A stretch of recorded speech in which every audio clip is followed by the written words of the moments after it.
बच्चों टॉपिक है measures adopted for globalisation in India. India में ग्लोबलाइजेशन को अडॉप्ट करने के लिए कौन कौन से स्टेप्स उठाए गए, जिसमें से फर्स्ट है increase in foreign investment under economic reforms जो 1991 में हुए थे, liberalisation, privatisation and globalisation. Limit of foreign capital investment has been raised. Foreign capital investment की जो लिमिट थी उसको बढ़ा दिया गया। In many industries, FDI has been allowed to the extent of 100% without any restrictions and red tapeism। काफ़ी सारी industries में FDI को 100% तक अलाउ कर दिया गया बिना किसी रिस्ट्रिक्शंस एंड रेड टेपिज्म के।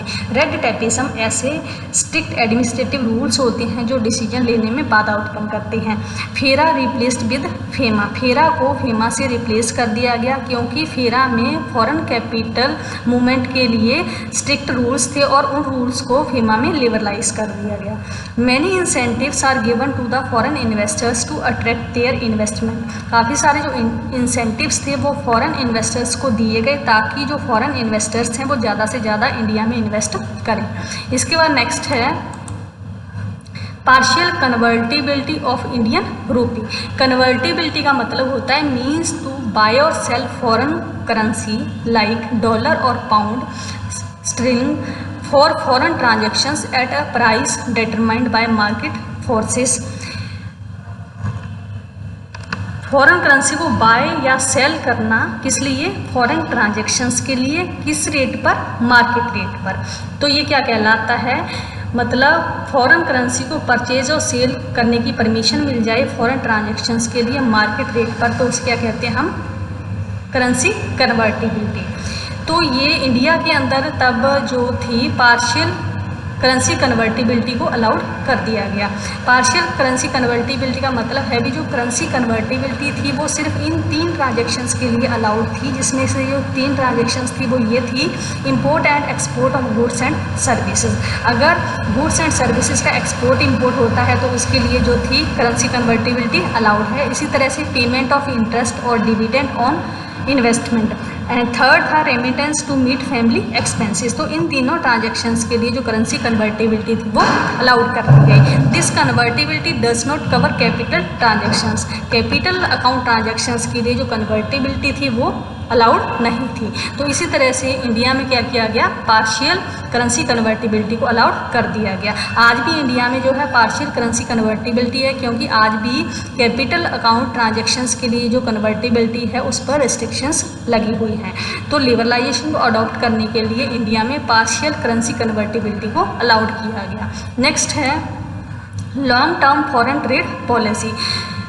Liberal foreign trade policy was made. जो फॉरेन ट्रेड पॉलिसी थी उसके लिए लिबरल फॉरेन ट्रेड पॉलिसी को मतलब अपनाया गया। Various restrictions and control on foreign trade has been removed. जो भी रिस्ट्रिक्शंस या जो कंट्रोल थे फॉरेन ट्रेड पर उनको रिमूव कर दिया गया। Open competition has been increased. Open competition को प्रोत्साहित किया गया। एडमिनिस्ट्रेटिव जो कंट्रोल्स थे उनको मिनिमाइज कर दिया गया। इसके बाद फोर्थ है reduction in tariffs. Tariffs imposed on imports and export are being reduce. जो भी टैरिफ जो बैरियर्स थे जो एक्सपोर्ट इम्पोर्ट पर लगाए गए थे उनको रिड्यूस कर दिया गया। Import of raw material capital goods and technology has been made duty free. जो भी मतलब अगर रॉ मटेरियल इंपोर्ट करना था या फिर कैपिटल गुड्स या फिर टेक्नोलॉजी, उसके इंपोर्ट पर जो कस्टम ड्यूटी देनी पड़ती थी वो बिल्कुल फ्री कर दिया गया। बिल्कुल मतलब ड्यूटी फ्री कर दिया गया इन सभी मतलब जैसे raw material capital goods and technology, इनका इंपोर्ट जो था वो ड्यूटी फ्री कर दिया गया।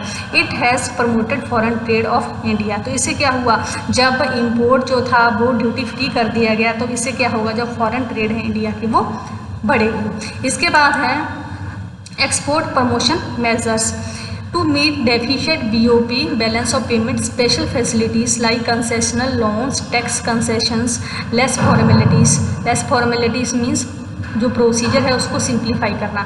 Provided in new foreign trade policy to the exporters in order to increase the share of export in the world. तो जो एक्सपोर्टर्स थे इंडिया के, उनको काफ़ी सारी जो फैसिलिटीज़ थी वो दी गई, जैसे कंसेशनल लोन्स प्रोवाइड किए गए, टैक्स कंसेशंस दी गई, प्रोसीजर्स को सिंप्लीफाई कर दिया गया, ताकि जो एक्सपोर्टर हैं वो ज़्यादा से ज़्यादा प्रमोट हों और वो ज़्यादा से ज़्यादा एक्सपोर्ट करें। Many export promotion schemes launch की गई इंडिया में। इसके बाद 6th है फ्रीडम टू रिपेट्रिएशन। तो इसमें क्या है, before new economic policy foreign investment was allowed in India on non repatriation basis. तो न्यू इकोनॉमिक पॉलिसी आने से पहले, मतलब 1991 से पहले इंडिया के अंदर जो थी फॉरेन इन्वेस्टमेंट जो थी वो नॉन रिपेट्रिएशन बेसिस पर अलाउड थी। इसका मतलब है means foreign investors could not take their income on foreign investment back to their country without prior approval of RBI। जो भी फॉरेन इन्वेस्टर्स थे वो अपनी फॉरेन इन्वेस्टमेंट पर जो इनकम होती थी उसको बिना RBI की परमिशन के वापस नहीं ले जा सकते थे अपनी कंट्री में। तो पहले क्या था, जो फॉरेन इन्वेस्टमेंट थी 1991 से पहले वो नॉन रिपेट्रिएशन बेसिस पर अलाउड थी। तो 1991 में जब लिबरलाइजेशन को इंडिया ने अडॉप्ट किया तो ये जो प्रोविजंस था इसको ख़त्म कर दिया गया। तो इससे क्या हुआ, now foreign investors are free to repatriate their investment as well as income on investment. और तो आज के टाइम में क्या है, जो फॉरेन इन्वेस्टर्स हैं वो अपनी जो इन्वेस्टमेंट है जो उन्होंने इंडिया के अंदर की है, साथ ही साथ वो उस इन्वेस्टमेंट पर जो इनकम है वो बिना RBI की परमिशन के ईजिली अपनी कंट्री में ले जा सकते हैं। It has attracted the more foreign investors to invest in India. तो इससे क्या होगा, जब रिपेट्रिएशन बेसिस पर होगा तो जो ज़्यादा से ज़्यादा जो फॉरेन इन्वेस्टर्स हैं वो इंडिया में इन्वेस्ट करेंगे। इसके बाद है increase in foreign technology agreement. जो फॉरेन टेक्नोलॉजी एग्रीमेंट्स थे वो बढ़े। Government has allowed liberal import of foreign technology. Government ने क्या किया, फॉरेन टेक्नोलॉजी के इंपोर्ट के लिए लिबरल रूल्स बना दिए गए। Now many Indian business units enter into foreign technology agreement so as to have access to modern technology. काफ़ी सारे जो इंडियन बिजनेस यूनिट्स थे उन्होंने मतलब फॉरेन टेक्नोलॉजी एग्रीमेंट्स किए ताकि वो जो मॉडर्न टेक्नोलॉजी है उसको यूज़ कर पाएँ। Indian companies are allowed to hire foreign technicians without prior permission of RBI। जो इंडियन कंपनीज थी वो फॉरेन टेक्नीशियंस को ईजिली हायर कर सकती थी बिना RBI की परमिशन के लिए। इसके बाद 8th है setting up joint ventures. Conditions for setting up joint ventures abroad as well as in India has been made simple and liberal. जो कंडीशंस एंड जो रूल्स थे जॉइंट वेंचर्स के लिए, जॉइंट वेंचर्स को सेटअप करने के लिए उनको सिंपल कर दिया गया, लिबरलाइज कर दिया गया। और जो MRTP जो एक्ट था उसको रिप्लेस कर दिया गया कॉम्पिटिशन एक्ट से 2002 से। क्योंकि MRTP में क्या था, जो एक्वाइजेशन एंड जो मर्जर्स थे उनके लिए स्ट्रिक्ट रूल्स थे और कॉम्पिटिशन एक्ट 2002 में इनको लिबरलाइज कर दिया गया। मतलब कॉम्पिटिशन एक्ट 2002 में जो कंबाइंड एसेट्स लिमिट्स थी उसको बढ़ा दिया गया, कंबाइंड जो टर्न ओवर लिमिट थी उसको भी बढ़ा दिया गया। इसके बाद है liberalisation. Government has liberalise foreign trade policy. Government ने क्या किया, फॉरेन ट्रेड पॉलिसी को लिबरलाइज कर दिया गया, फॉरेन इन्वेस्टमेंट पॉलिसी को लिबरलाइज कर दिया, इंडस्ट्रियल पॉलिसी को लिबरलाइज कर दिया, टैक्सेशन पॉलिसी, मॉनेटरी पॉलिसी। तो इन सभी पॉलिसीज़ को गवर्नमेंट ने क्या किया, लिबरलाइज कर दिया। Government has also simplified procedures forms related to foreign trade and investment. Foreign trade and investment से रिलेटेड जो भी प्रोसीजर्स थे, जो फॉर्म्स थे, उनको सिंपल बना दिया। इसके बाद नेक्स्ट है 10th privatisation. Private sector is allowed to set up unit in such industries which were previously reserved for public sector।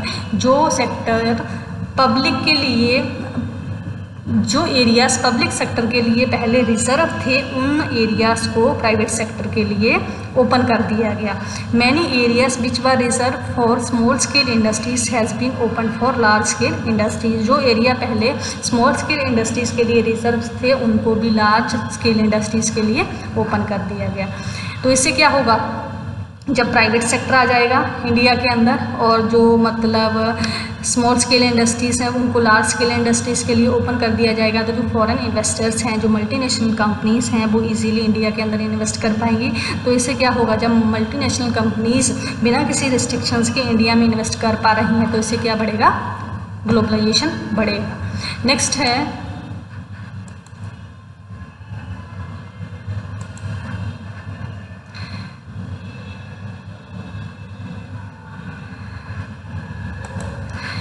setting up foreign investment facilitation portal.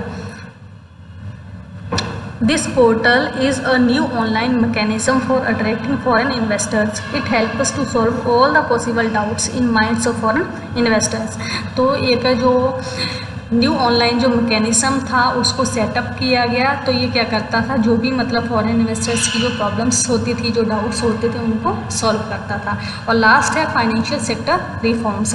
Various financial sector reforms has been made introduced in banking, insurance, money market and capital market. काफ़ी सारे जो financial sector reforms थे वो किए गए, जैसे banking sector में, insurance sector में, money markets and capital markets में। It provides liberal and healthy and safe environment to the domestic and foreign investors. तो ये क्या करते हैं, डोमेस्टिक एंड फॉरेन इन्वेस्टर्स को liberal, healthy and safe environment provide करते हैं। To check scams in financial sector, regulatory authorities like SEBI, RBI, IRDA has been strengthened. जो scams थे फाइनेंशियल सेक्टर्स में उनको कंट्रोल करने के लिए काफ़ी सारी जो रेगुलेटरी अथॉरिटीज़ थी उनको स्ट्रॉन्ग बनाया गया, जैसे सेबी, RBI एंड IRDA। तो ये सभी जो मेजर्स हैं इनको इंडिया में ग्लोबलाइजेशन को अडॉप्ट करने के लिए लाए।